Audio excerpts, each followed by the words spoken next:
In 2 nights, Ukraine made 3 Russian artillery brigades disappear. Not damaged, not weakened, gone. Russia's own commanders are still trying to figure out how it happened.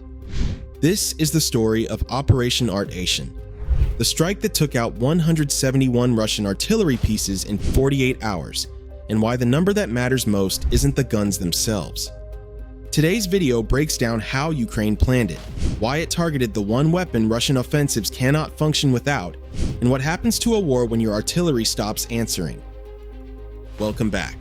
Let's start with what actually happened, because the official numbers here are unusually well documented. This wasn't a rumor from a Telegram channel or an anonymous source.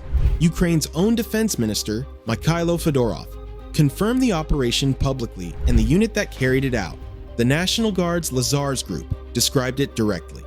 Over the course of 2 nights, thanks to intelligence gathered across the Kherson, Zaporizhzhia, Donetsk, and Starobilsk sectors, strike crews deployed 800 drones. The result? 231 Russian artillery systems hit, 171 of them confirmed destroyed. According to the unit itself, that's the equivalent of 10 to 14 artillery battalions, roughly 3 full brigades, erased in 2 nights. So how do you actually plan something at this scale? It happened in stages, and each one solved a different problem. Stage 1 was pure intelligence work. Ukrainian analysts, working alongside other frontline units, spent time mapping which Russian guns were active, where their firing positions actually were, and where the howitzers were hidden between barrages. Artillery doesn't sit still forever, but it also can't move constantly without losing effectiveness. So a patient mapping effort builds a target list that stays valid for days, not hours. Stage 2 solved a different problem. How do you actually kill a howitzer with a drone strike when the gun itself is often dug in and armored against shrapnel? Ukrainian engineers developed specialized munitions built specifically to burn through gun barrels. That detail matters more than it sounds like it should. A barrel is the single point on a howitzer that cannot be armored away, and Russia's defense industry is already struggling to produce replacements fast enough. Destroy the barrel, and you don't just damage the weapon.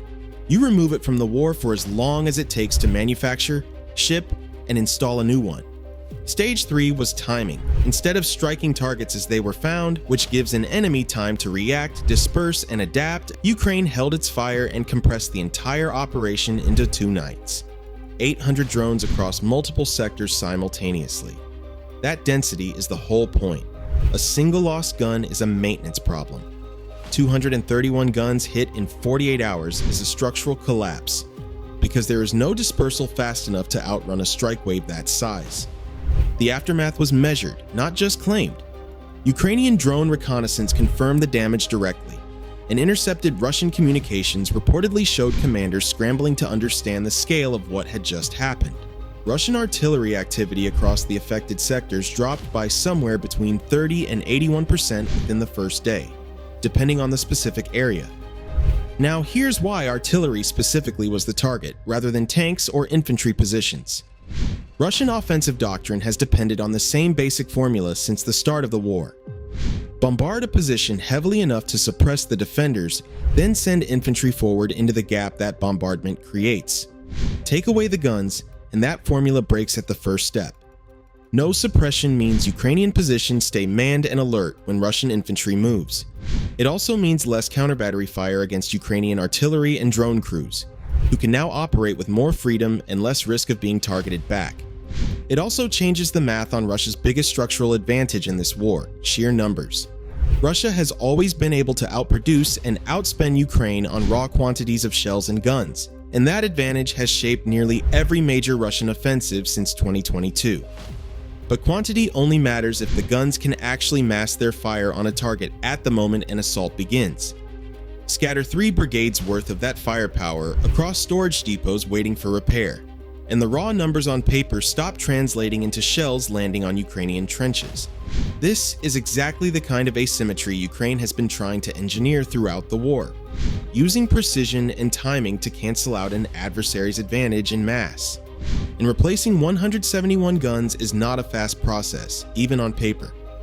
Reserve artillery has to be pulled from storage, inspected, repaired if necessary, transported to the front, resupplied with ammunition, and assigned to trained crews. None of those steps can be skipped or meaningfully rushed, especially not for Soviet-era systems that were never designed with a fast wartime replacement pipeline in mind. Analysts tracking Russia's artillery stockpile have suggested it may already be running well below pre-war levels, and that barrel production specifically has become a bottleneck. Reportedly, only a handful of replacement barrels per month, though these specific figures come from outside analysis rather than official Ukrainian sources, so treat them as an informed estimate rather than a confirmed number. Moving guns from quieter sectors doesn't solve the problem either. It just relocates the shortage and opens a new gap somewhere else, along a front that's already thousands of kilometers long. Every artillery piece pulled from a quiet sector to patch this one is a gun no longer defending wherever it used to sit, which means the effect of this single operation doesn't stay contained to the 4 regions where it happened. It ripples outward across the entire line, because Russia's artillery inventory is one connected system, not 4 separate ones. What this operation does not do, and what it would be a mistake to claim, is end Russia's ability to fight. Russian forces still hold reserves, and other sectors of the front remain fully armed. But the offensive playbook that depends on synchronized bombardment before an infantry push has lost 3 brigades worth of the guns that make it work. In one region, for a period of time, analysts still consider open-ended. That's already showing up on the ground. With fewer guns to mass and support, Russia has leaned harder on small infantry infiltration groups, often fewer than 5 soldiers at a time, advancing without armored support and without the artillery cover that used to precede them. Those groups are still advancing in places. They're also dying in places, at a rate that reflects exactly what happens when infantry moves without the fire support doctrine assumes it will have. It is the kind of tactic militaries turn to not because it works well, but because the alternative, waiting for artillery that may not arrive for months, is not something a war on this timeline can afford. Ukraine, meanwhile, gains something less visible but just as important: freedom of movement. With fewer Russian guns conducting counter-battery fire, Ukrainian artillery and drone operators can stay in position longer, strike more aggressively, and plan localized counterattacks with better odds of actually holding what they take. The exact kind of operational room that a numerically smaller force needs most. 2 nights, 231 targets, 3 brigades worth of guns that will not be firing again anytime soon. The infantry groups are still moving forward. The barrels that were supposed to cover them are still in storage, waiting for repair. And somewhere along a front line that just got a lot quieter, that gap is not closing on its own. Not this month, and probably not this year.